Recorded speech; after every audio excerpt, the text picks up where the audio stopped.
All right, if we could take our seats, we're going to have the final panel.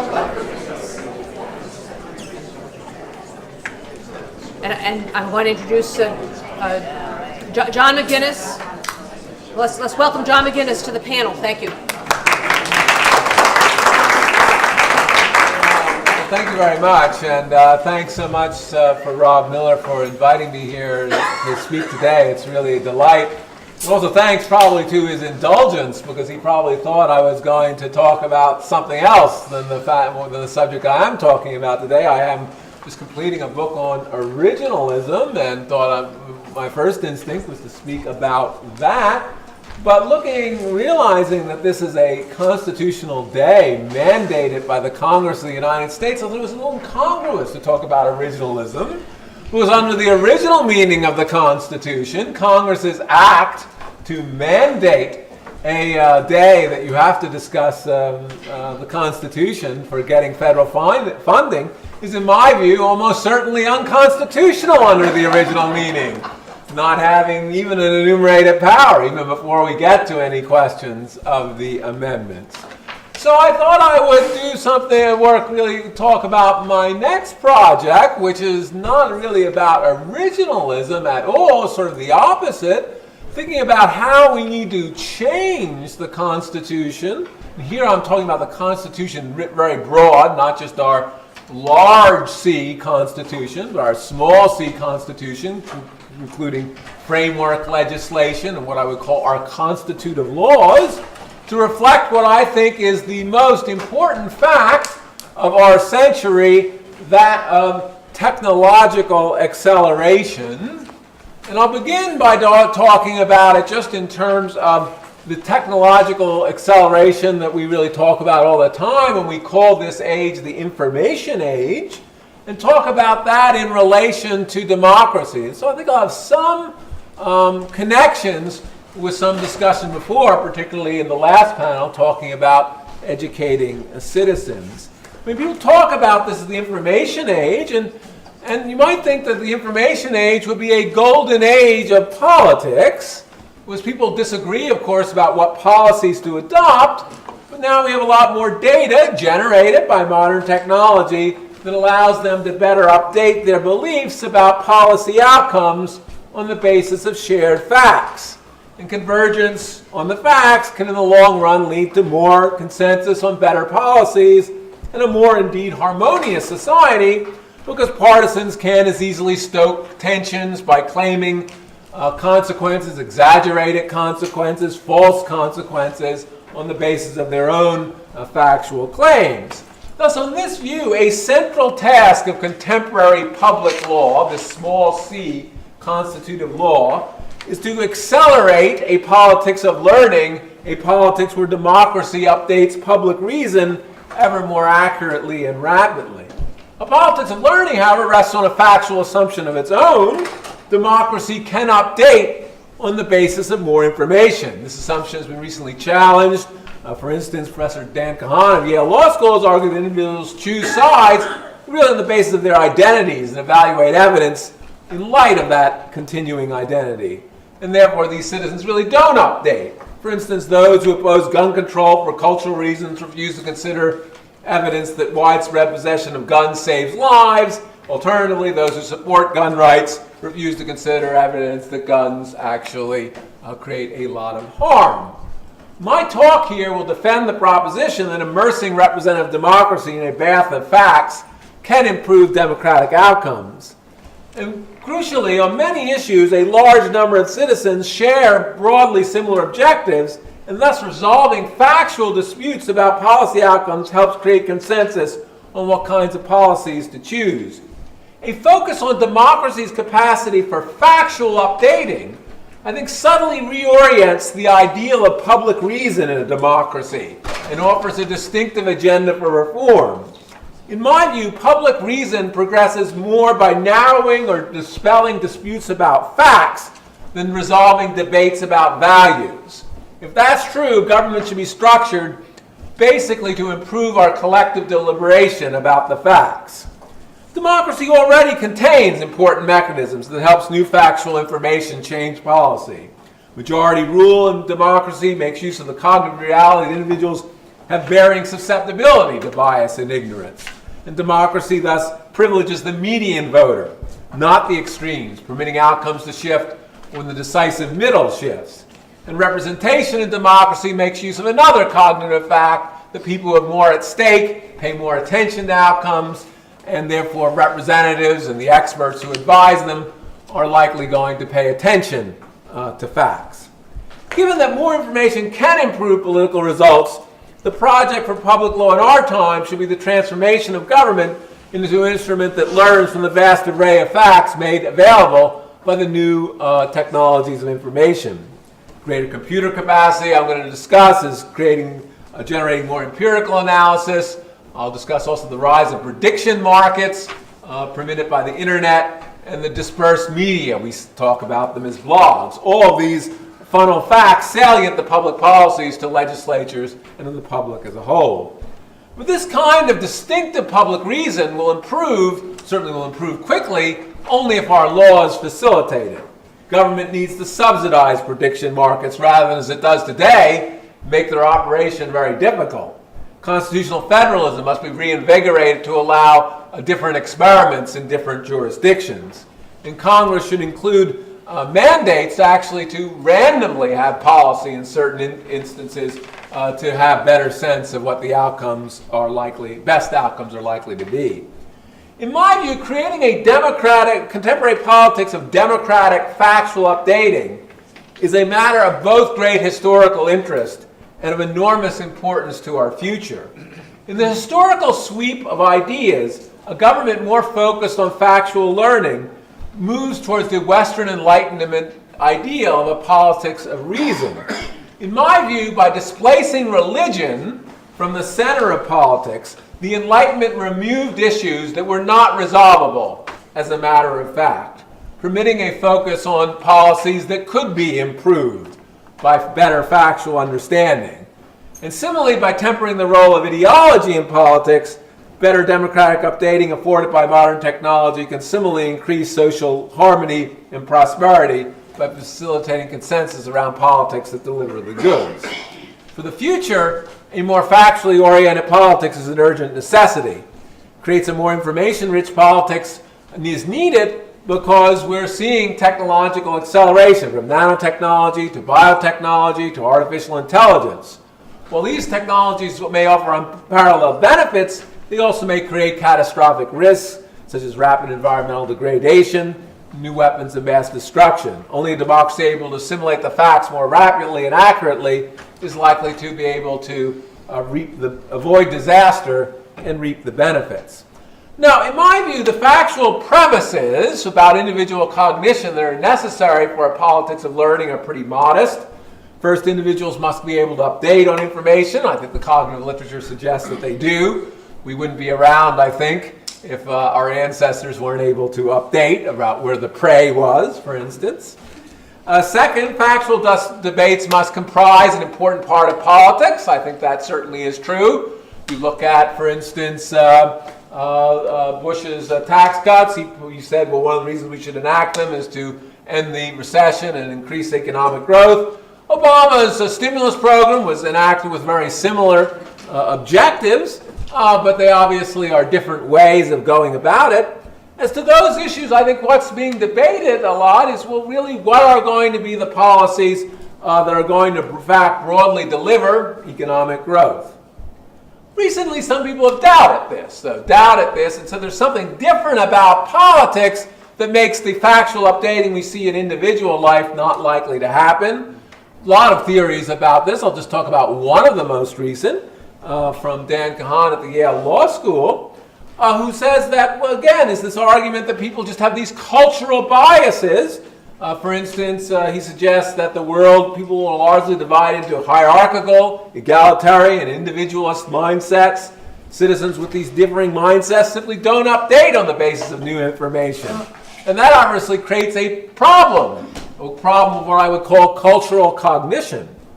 But democracy, it seems to me itself, is already focused on the problem of cultural cognition.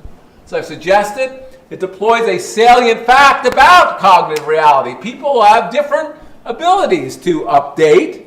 Cognitive ability, for instance, people seems to be very related to the ability to update. People with higher cognitive ability are less biased, cognitive scientists tell us. Individuals just have different tendencies to epistemic closure, and that makes democracy work, because given such differences, relatively small shifts of more independent-minded people can make a decisive difference in which representatives are elected, because representatives are elected by majority rule. Moreover, I've only given so far an analysis that's temporally static. People remain the same, and some people shift. But of course, one generation is dying always, and another is replacing it, and the rising generations in the process of forming their beliefs. And cognitive psychologists also confirm that the young are less fixed, not surprisingly, in their beliefs. I think we've seen an excellent example of that in attitudes towards same-sex marriage. An opinion of anything which would seem to be entrenched by these different worldviews, with younger people of widely differing ideological views, Republicans, Democrats, independents, all more sympathetic to same-sex marriage. And these changes seem to me to have come as important new information has come about homosexuality, notably that it's largely not a choice, and that freedom for homosexual practices has not given rise to substantial crime or disorder.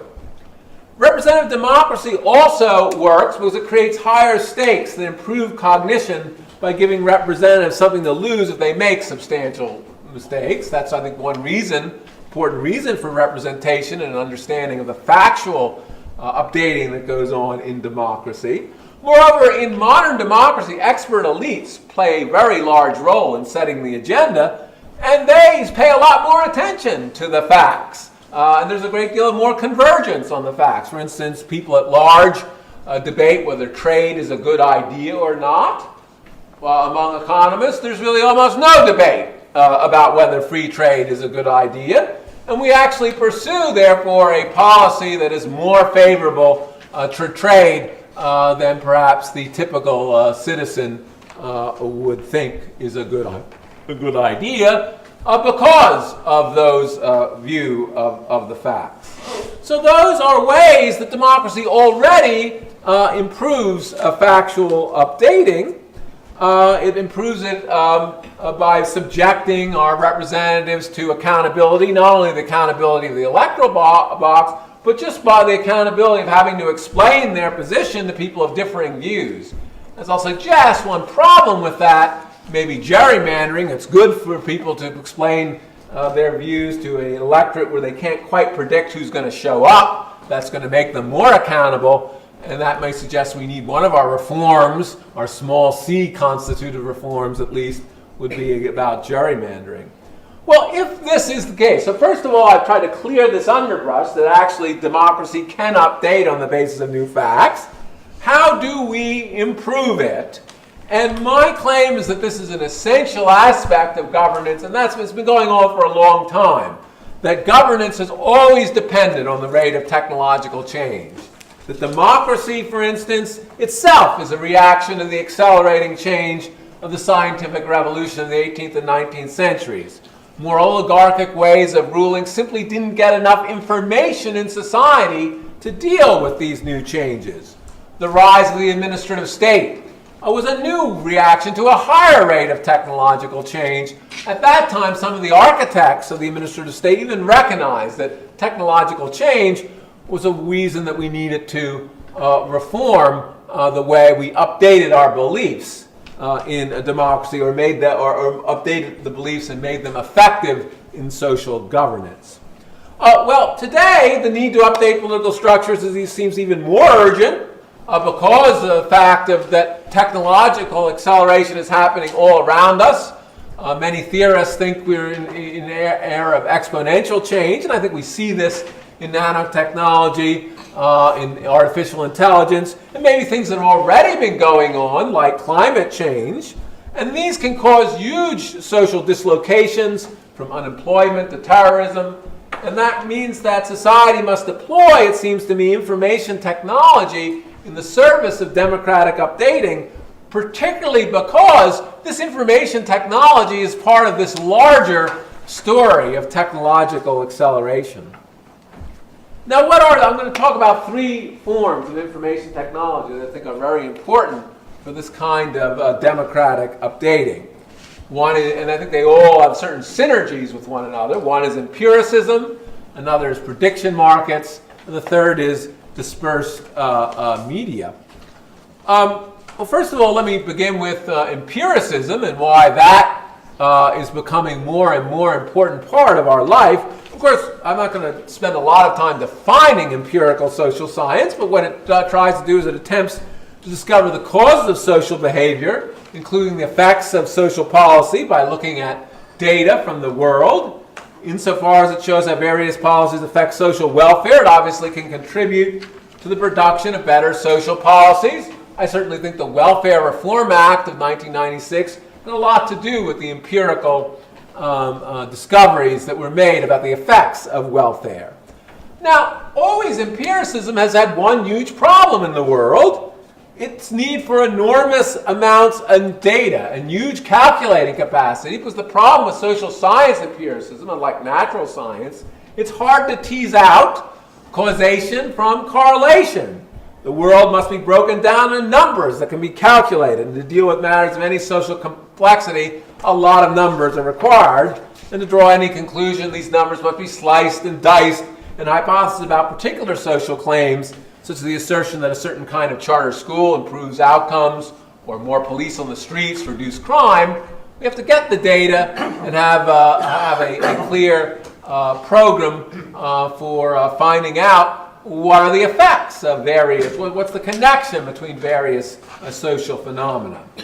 But today, because of Moore's law, the idea that computers go up exponentially, double in capacity every 18 months, there's always more storage capacity and more greater computer capacity to tease out with new methodologies causation from correlation.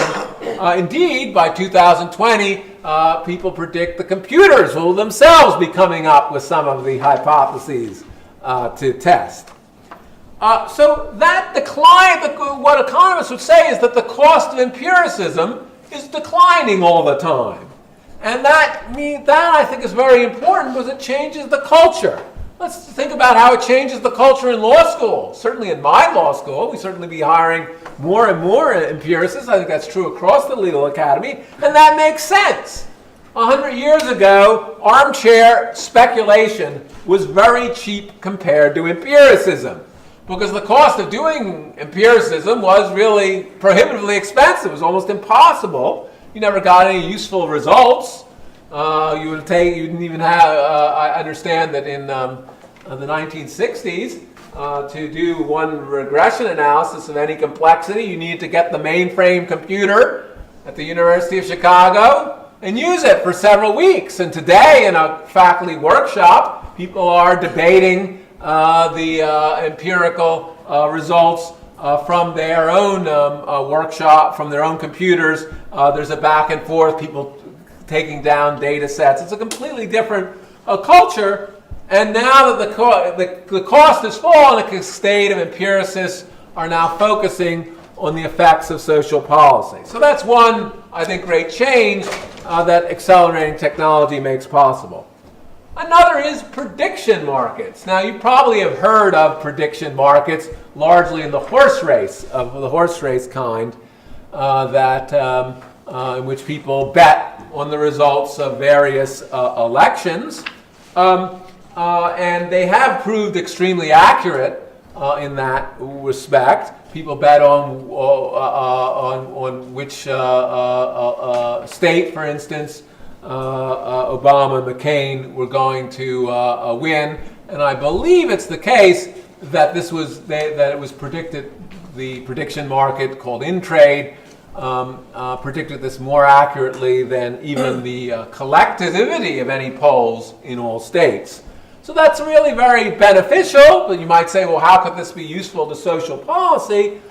Well, we already can see how it might be useful. because you could make markets in conditional events. A conditional event market permits people to bet on an event conditional on it occurring. For instance, actually in 2008, the in-trade market had a market conditional on Senator McCain being elected, what the economic rate of growth would be, conditional on Obama being elected, what would the economic rate of growth be there? And you could bet on that.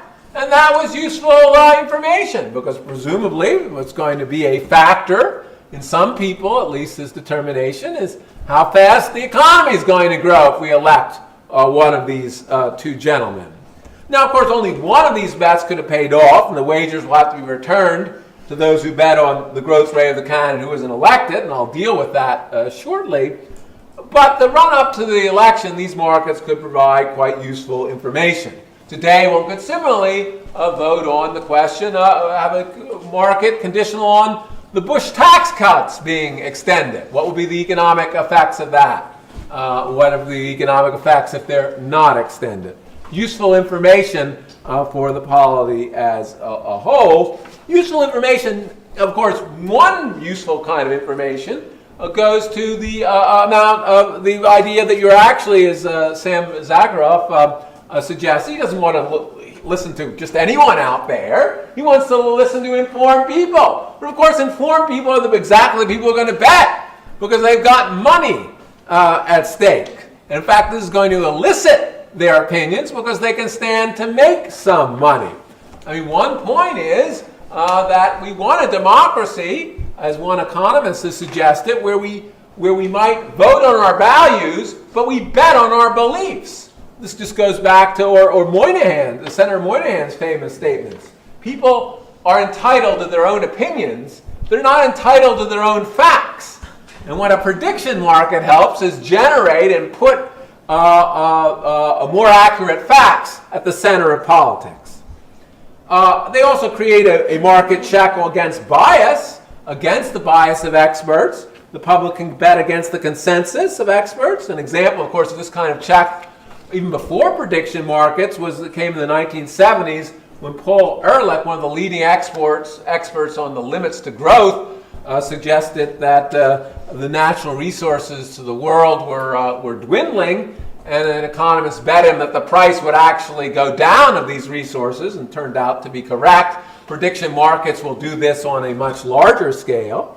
A second advantage of prediction markets is that they encapsulate information about likely empirical effects of policy in a readily understandable manner. One of the problems of this information age is this huge amount of information means that, as one social scientist said, a wealth of information creates a poverty of attention, and that allows this information to be aggregated in a way that's relatively simple. We have some sense, well, it's 55% likely that we'll have an economic growth rate of such and such if we have these Bush tax cuts.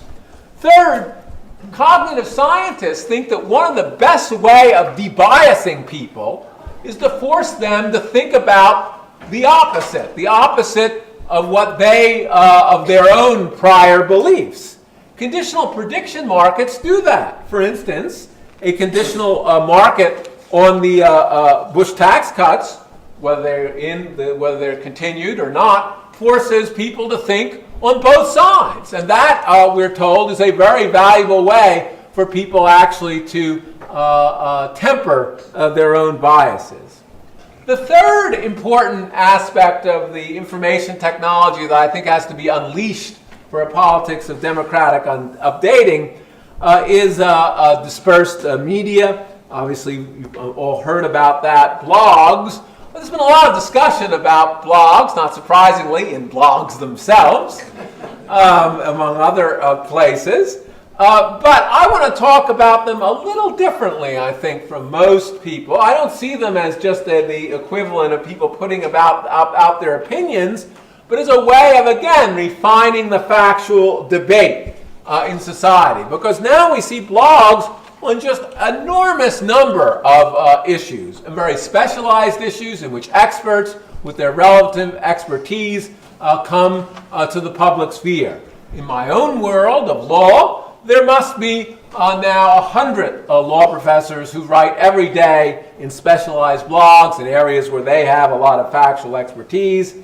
And I think this creates a framework and discipline for information in this area because they're going to speak with more cautiously and with less partisanship than they do in the mainstream media, because they're more likely to be corrected by the community of their experts who speak on the blogs. And that's a real advantage. As the sociologist Philip Tetlick has suggested, the more people know about pundits' track records and experts' records, the stronger the experts' incentives to compete by improving the epistemic truth value of their products. And secondly, these specialized media actually do feed into the mainstream media. Now a reporter's beat isn't simply going pounding the pavement, it's going and reading blogs. And we actually see this. The New York Times, always writing up, has a blog itself, but writes up stories that come from these more specialized blogs. So we can see this as a funneling useful factual information to the body politic at large. Now let me be clear, the notion that the actual consequences of policy are part of the democratic order is not in itself a new thought. The political scientist Charles Lindblom saw the kind of informal empiricism as the essence of advanced democratic practice. He said democracy is a piecemeal process of limited comparisons, a sequence of trials and errors, followed by revised trials. But in my view, because of accelerating technology, both its promise and its perils, democracy simply can't afford as many mistakes because of the large costs of the mistakes, also the large costs of the benefits that you might not get. So let me finally turn to the kind of legal reforms that I think will be good to make use of these new technologies of democratic updating.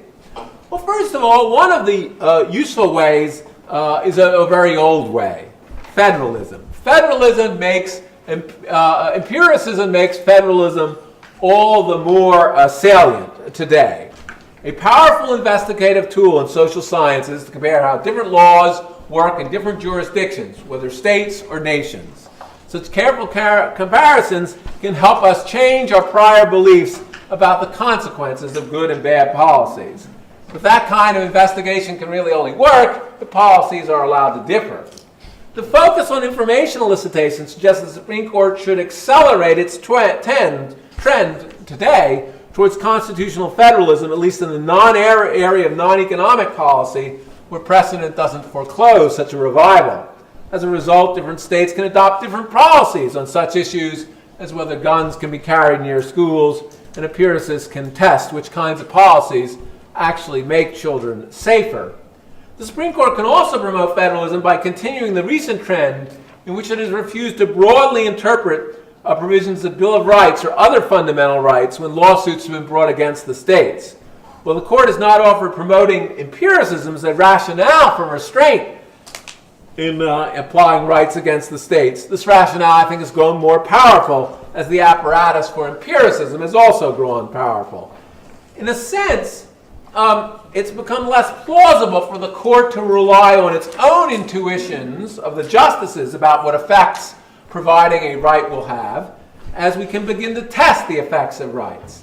A preference for providing space for different policies by the court, those policies that can be empirically tested, is really, I think, parallels the rise of empiricists over theorists that we see now in the social scientists. The same rationale calls for caution in expanding fundamental rights nowhere mentioned in the Constitution. For instance, now that some jurisdictions have granted same-sex marriage rights, the argument for the Supreme Court to stay its hand becomes stronger. Social scientists will be able to study the actual effects of same-sex marriage in different jurisdictions. Of course, it's true many people won't be concerned about these effects. They have absolutist views. But again, the people in the center, I think, are very likely to be affected by the actual consequences of the policy of same-sex marriage. Another way for empirical science to assess the effects of social policy is through randomization, assigning different individuals to different programs. Social scientists have already done this in some areas, but this needs to be very substantially expanded. In the private sector now, it's de rigueur. All kinds of, before people put in their policies, companies, they do randomized experiments. Google, for instance, decided what color its link should be by having experiments. It sent out a huge number of colors, and it decided which links people like to link on, and changed its color accordingly. Thus, it seems to me the salient question in randomization is how whether this additional information is worth the costs. And I think Congress should set up a structure, not unlike the Congressional Budget Office, in which any legislation is set up with an understanding that are there opportunities here for testing and for assessing the test. In that way, legislation will become a platform for its own self-improvement, and that would be an advantage. There also should be a greater access to data. President Obama has made such an initiative, I think not much discussed, but an important initiative, I think, in focusing on putting information online. The states are very much behind that in the federal government. But given that each state can benefit from the other states putting information online, we all can benefit because we'll learn from it. That's actually an area in which the federal government may want to even consider subsidizing the states putting its own information in a way that is useful to social scientists. The most important policy recommendation for prediction markets is straightforward: remove the laws that impede their operation. At the moment, you really can't have a prediction market in the United States. Online gambling is largely illegal. So the most important prediction market in trade is in Ireland. And unfortunately, although Ireland, I guess it's, people are still interested in the United States. People are still interested in betting. I know that from the heritage of my relatives. Still, we'd have much thicker markets if they were legal in the United States, and we'd have many more of these conditional markets that I discussed, and thicket markets will obviously be better. But I think you even need to think about going beyond legalizing it to subsidizing prediction markets. If they have this public good of information, some conditional markets are going to be a little expensive. We've got to return the bets when the condition doesn't happen. Subsidize those transaction costs because it's such a great public good of information. I won't discuss at great length my views on the dispersed media. I think there are I make two very quick points. It's very important that the dispersed media be given the rights of all mainstream media. And there's a variety of legislation which doesn't give them the same rights. There's, for instance, a shield law that's moving through Congress that makes a distinction between journalists and people who blog and the rights they give them. I think that's a mistake. It's a basic conceptual mistake of how we get our information in a modern democracy in this funnel of blogs through the mainstream media. The only other thing I would say, and I might say if I had more time, say more things about campaign finance reform, I think have to be very careful not to squelch innovative ways of getting political information to the public that may include games, all sorts of ways, I think, in the future. Although all the information technology I've discussed has real potential, I think, to help in democratic updating, we must realize there's one huge risk that technology brings to democracy. It's harder to get the people to pay attention. Let's go back to the Lincoln-Douglas debates. They were really popular, but that was because they were the best show in town. What were the alternatives? Now politicians have to compete with all sorts of cable TV channels that have all sorts of people who are generally, well, how can one put it, more attractive than the politicians.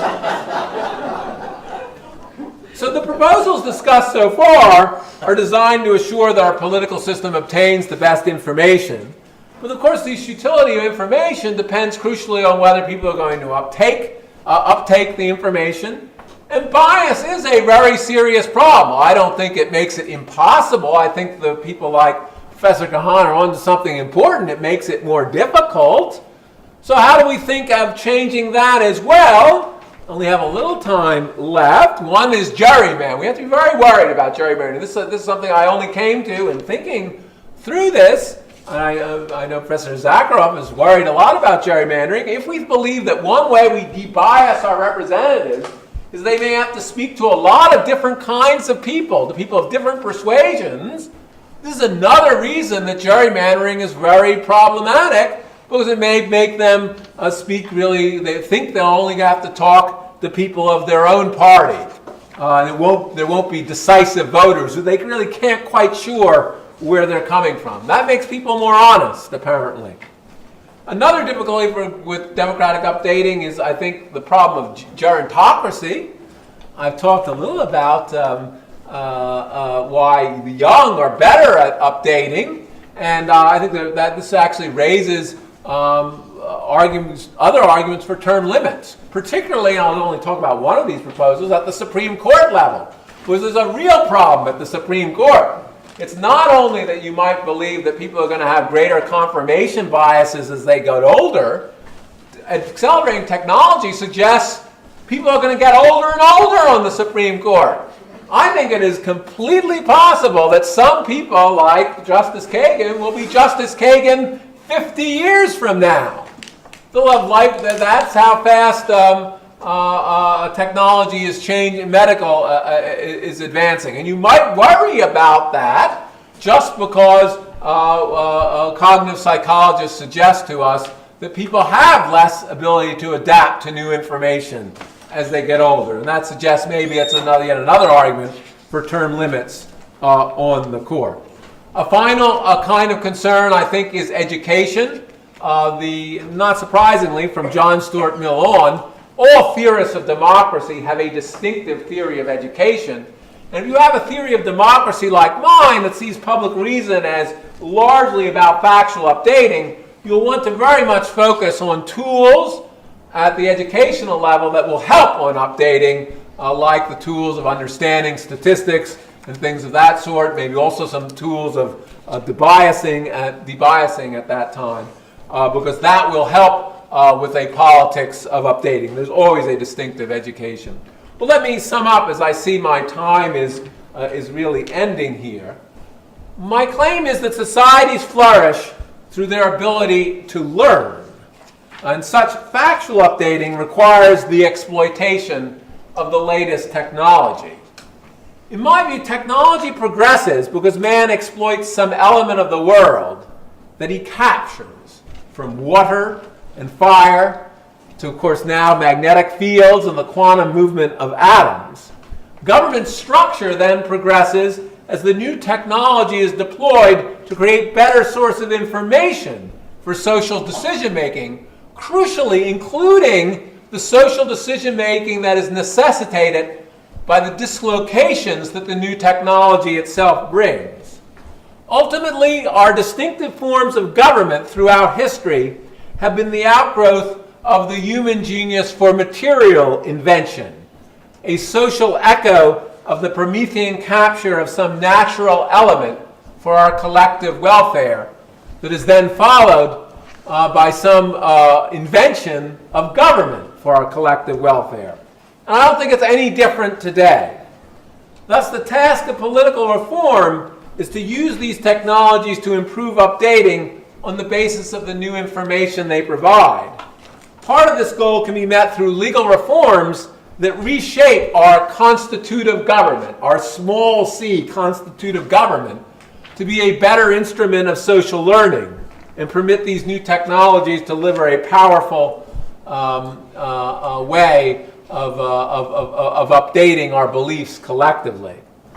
The same technology, and my worry, and this is the last one I'll leave you with, the same technology that's providing democracy a new opportunity for updating also makes the task more urgent. New technologies can provide great benefits, but they do pose new dangers, and government needs to know how to act to avoid the dangers and reap the benefits. The essential message, I guess, is that the capacity of a society for social learning must always match its capacity for social change. Thank you very much.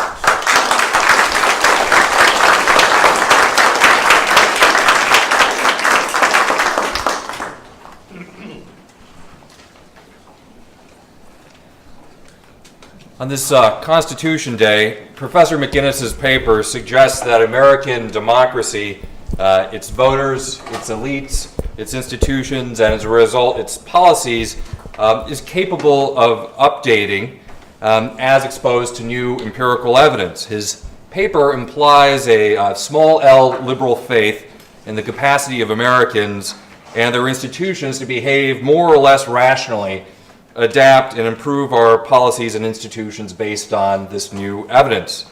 He celebrates essentially an empirical republic awash in data where voters reach consensus because objective facts command the respect of a majority, even if the truth may be an inconvenient one and only begrudgingly accepted. Professor McGinnis in his paper, perhaps more so than the presentation, is not naive about the many problems of cognitive bias. I am sure, too, he appreciates Thomas Kuhn's insight that scientific investigation is a theory-laden enterprise where somebody has to frame the hypotheses for testing. To make a further epistemological point, those of you who are litigators and trial lawyers, facts are, in some sense, manufactured and not simply discovered or observed. Let me illustrate some of the risks or dangers of empiricism. One of the favorite academic pastimes is the navel-gazing of determining who is the better law faculty based on citation counts. Well, so this inane enterprise is engaged in, to find the devil, you look to the details, and if you are using an SPSS package and you are required to code data, the real trick is how do you operationalize any of the particular variables. And so if I were creating this study and wanted to enhance myself, for example, I might select one particular database over another. Perhaps Westlaw has greater coverage than Lexis, or Lexis greater coverage than Westlaw. Or perhaps there are certain types of counts that I would like to exclude. Maybe I don't often cite, or I'm not often thanked in others' manuscripts, and so I would like to discount people who are counting those types of sites. Or perhaps my grievance is that my particular discipline is low cited relative to certain disciplines that are highly cited. And you can see that this allows me to, using data, to create a study that, and I won't disagree with Professor McGinnis that there will be other experts out there who can come up with competing studies that can compete with my study. The question is, how much effort are we going to invest in looking under the hood at the operationalization of any of these variables? And I'll submit again that it is possible to be too awash in data for us to pay attention. But assume for a moment this, notwithstanding this data difficulty and the possibility of rational voter ignorance, assume these things are surmountable. Professor McGinnis envisions the possibility of a more or less efficient political market in the United States where policy data allows voters to act rationally. So efficient political markets would require good information so that consumers of policy may appropriately be informed and in turn demand their preferences and the framers of policy then supply. On this account, again, crowds are wise and not mad if given good data. Market failure, or at least market inefficiencies, may result if market information is inadequate to help price the policies. Professor McGinnis noted an increased availability of data from improved computational power and data sets and prediction markets like InTrade. I would have made a mint on certain issues had I been able to gamble, but they're too thinly traded. These would help crowds be wise, and he proposes a variety of ideas to help attain these. He may well be right that some of these reforms have merit, perhaps on other grounds. I, however, do have a preliminary question for Professor McGinnis, and I'll ask him to respond if he is willing after the commentary.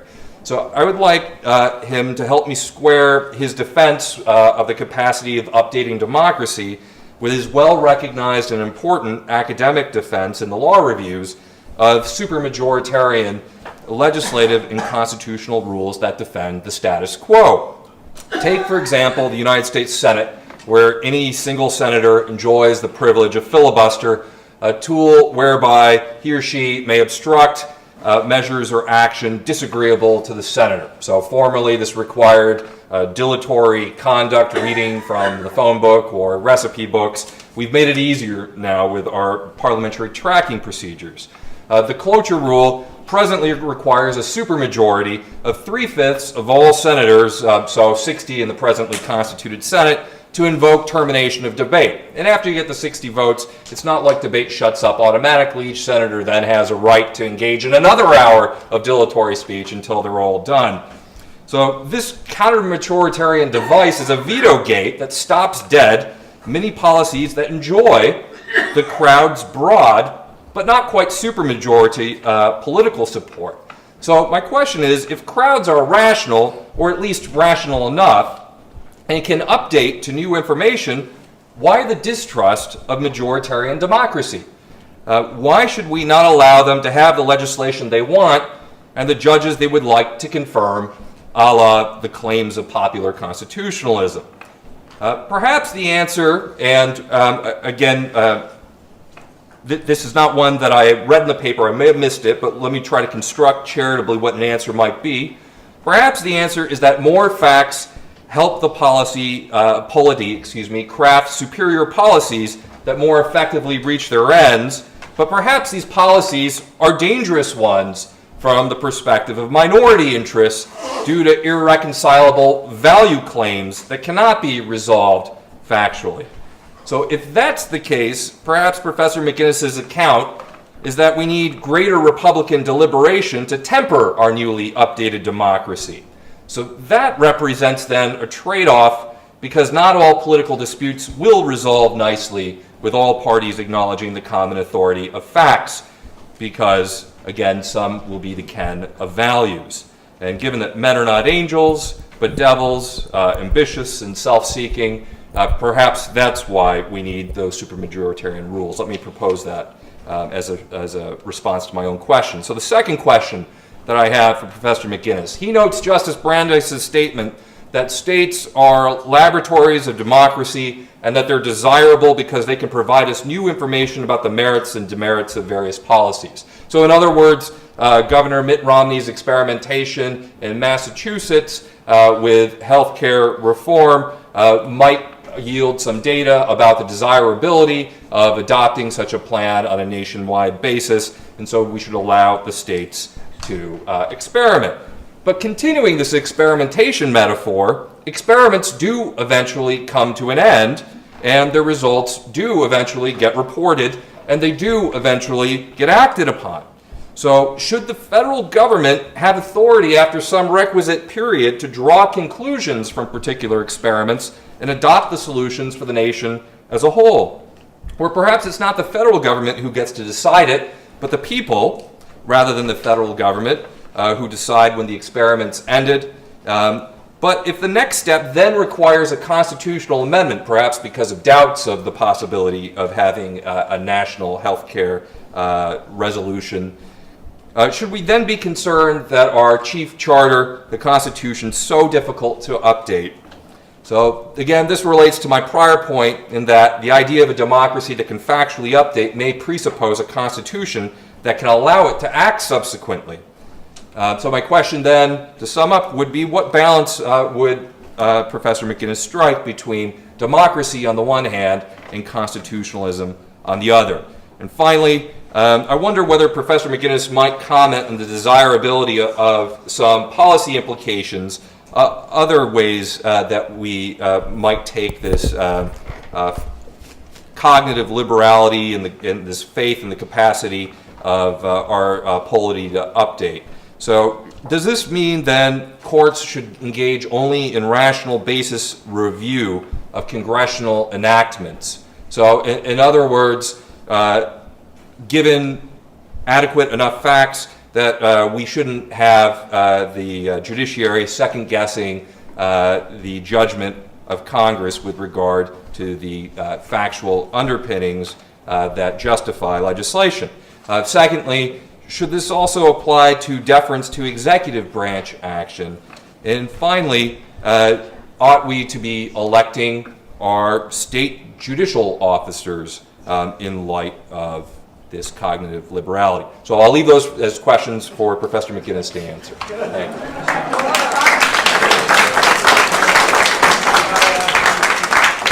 And those are all friendly questions. Well, first of all, thank you very much for those comments. Particularly, it's rare that I'm confronted by my own work to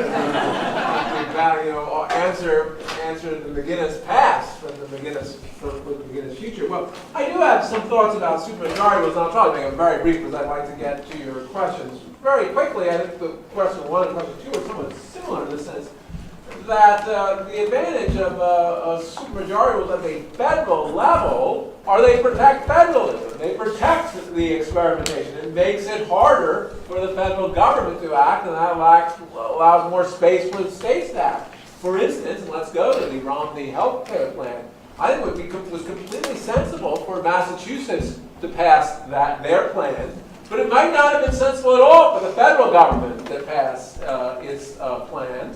Because it made sense to wait to see what this experiment held. And so it makes quite sense, it makes the supermajority rules a protection of the experimentation at the federal level is a protection of the experimentation provided actually by the state. So that's, with respect to should there be a time when the federal government can stop experimentation in the states? Well, I think probably not, in the sense the world is always changing. That's one, right? That's one of the things about empiricism. We really don't have the world's facts can change and policies may change over the time. So it's a continuing set of experiments. So I'm not at all bothered by that. With respect to the rational basis we look at rational basis, I think not. Nothing I've suggested suggests that Congress is always perfect. And the decision of the Supreme Court to have a First Amendment, for instance, suggests that in some areas we'll see systematic partisan bias that will overcome the wisdom of crowds. And I think for that reason, the argument of departmentalism, that each branch should be able to make its own decisions, suggests that each branch should be able to decide on its own facts, decide the judiciary through some kind of trial practice, maybe looking at prediction markets itself. But there's nothing, I think, that's inconsistent with that. With respect to the Constitution and updating, it is true that the structure, and that's often been used as the main argument against originalism, that our Constitution is difficult to update. My own view is it's sort of the reverse of that, though actually what's happened is because the Supreme Court has updated the Constitution, is really undermined the constitutional amendment process in two ways. One, the court goes ahead and anticipates, and therefore there's less need of a constitution. And moreover, once it does this, no one trusts the court to interpret the Constitution according to the text laid down. It's just as if you had a court that didn't interpret contracts fairly, people would enter into fewer contracts. I think that's the story, for instance, of the Equal Rights Amendment. It failed both because the court had given most of it, and also he had made, because it came after the war and in burger areas of great errors of great judicial activism, made people less trustworthy. So I actually don't think, I think it's, the Constitution is appropriate for updating. Remember, that isn't ordinary legislation. We don't, the Constitution within itself has principles. It permits democratic institutions themselves to update, and that's a result, in my view, of the very careful deliberation that a kind of supermajority rule requires. So that's a question of what is appropriate for what kind of constitutive, what kind of law. And I think nothing I'm suggesting here, which is just a tendency of how to improve updating, suggests necessarily that we should change the calibration of our legislative or constitutional voting rules. Please. It's a bit of a fanciful question, but prediction markets are weighted by or respond to amount of money invested which can be a proxy for confidence in one's judgment or previous investigative effort, but they're also a function of other things like money available.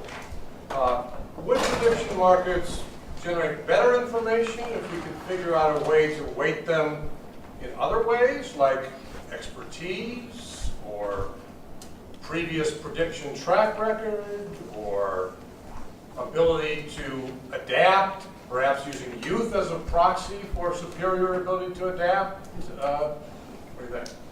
Well, I'd say two things. I think some prediction markets, we may actually have to pay experts to be in it because it's so, otherwise they'll be too thin. People aren't so knowledgeable, they'd be so scared of betting otherwise, and experts at times. So in that sense, I agree with you. I don't think I agree with the first claim, which is, well, because a lot of money's available, money may have too much influence on prediction markets. At least if the market is quite a thick market, and I described, I think we've got a problem now. Our laws prevent thick markets. But assuming we have a thick market, someone who just wants to put in a lot of money, but the other people with more knowledge, presumably they should be able to get a loan, right? On the basis of their, and be able to put in as much money in capital markets work. Or some people should have a corporation to bet on these prediction markets, to arbitrage, bad predictions where they see people would just like to express themselves through their money regardless of whether the beliefs are accurate.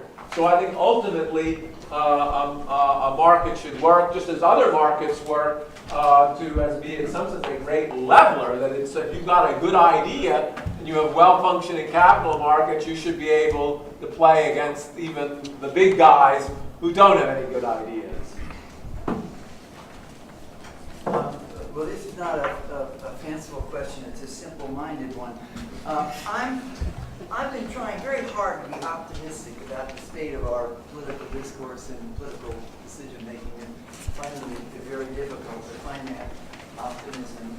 Your wonderful and wonderfully spirited presentation has opened a small window of optimism for me, but I want to ask you in the spirit of empiricism, if you can give us any examples of ways in the actual functioning of our governmental institutions that this acceleration of technology, this natural human impulse toward updating is actually working?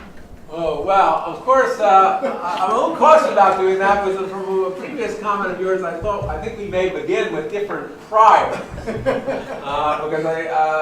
But let me talk about a few things. I think it's a little easier to look at historically, and obviously, and I think I mentioned welfare reform. I think there actually was a huge amount of empirical evidence, and I think there was a consensus of very much worried. People were very concerned about the poor, suggesting the structure was actually having some very bad effects, and I think that was, and it was really the middle. There were people who came together and made that possible. I think I also gave an example, which I think is a very important one, that I think despite certain biases, one bias I think people do have a bias to xenophobia, sadly. I think that's maybe hardwired in us. Despite that, I think the fact that experts have a pretty good, strong sense the way of improving wealth is not through protectionism has held us well over the years. If you just look, particularly in recessions, you just went with the latest poll, which is democracy doesn't go with the latest poll in this case. I think it's because of the power of these factual ideas coming through experts. So those are two examples that should at least give you hope. We got things that are worse even than you think. I myself am very hopeful about. I'll even venture this because I wanted to try to begin with common ground. That it's common you're suggesting you weren't as enthusiastic about the Tea Party, perhaps, as I am enthusiastic about the Tea Party. And one of the reasons, this gives me one thing that's common ground to us. One thing I saw reading just coming on the plane today, saying that Republican lobbyists are really upset about the Tea Party because they're very fearful that they don't like corporate subsidies, that they really hate them. And they're not, and that's why they give them zero money.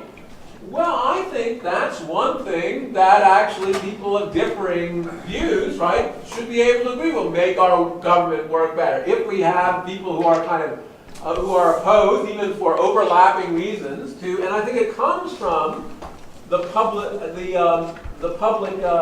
awareness that's come, I think, from the idea of kind of backroom deals that's come from more transparent media. I think that's had a big effect on people. I think actually one problem for the health bill was the kind of, what was it called, the Cornhusker kickback, right? People are very, I think, have become much more aware of that kind of concern. I think that's ultimately extremely good for democracy. One thing I would note, again, cross-party interest. Again, people are being pushed to it by voters. President Obama, one of the things he campaigned on was to have a bill, I think, on his desk, he would give 5 days before he signed it. Now, for various reasons, he hasn't always followed that. The House Minority Leader says 10 days before the House votes on any bill.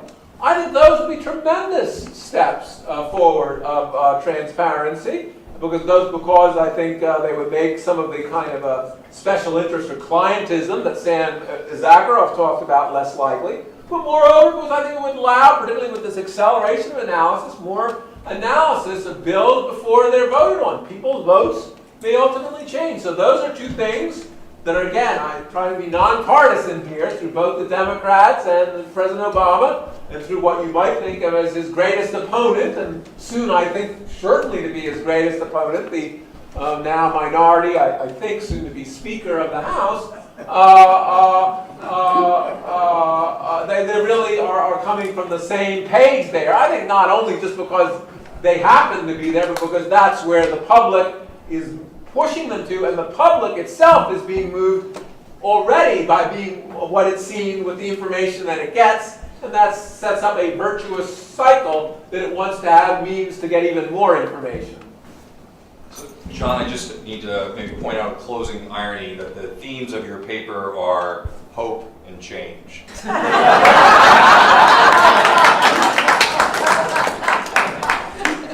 There's no way I'm going to try to improve on that. Ladies and gentlemen, it is 4:40, and before I close the symposium, on behalf of the Ryan Center and our other sponsoring institutions, I thank all of you for your attention today. There are many people who made today possible. I want to take 1 minute of your time to tell you who some of them are. First and foremost, Nicole Garofano is Villanova Law School's event coordinator. She is primarily responsible for the success of this event. Maureen McDonald, our communications director, and Mary Chris Greco did outstanding work publicizing the conference. April Barton and her colleagues ensured that the media services work and that we could simulcast and broadcast on the web. I have to thank Colleen Sheehan, the director of the Ryan Center, and Leanne Cottrell, our programs officer. We have several student volunteers who made sure things run smoothly here today. Ariana Gillies, Evan Armstrong, Amanda Costanza, Maggie Shello. I need to thank Doris Brogan, the Dean of the Law School, for allowing us to use this space.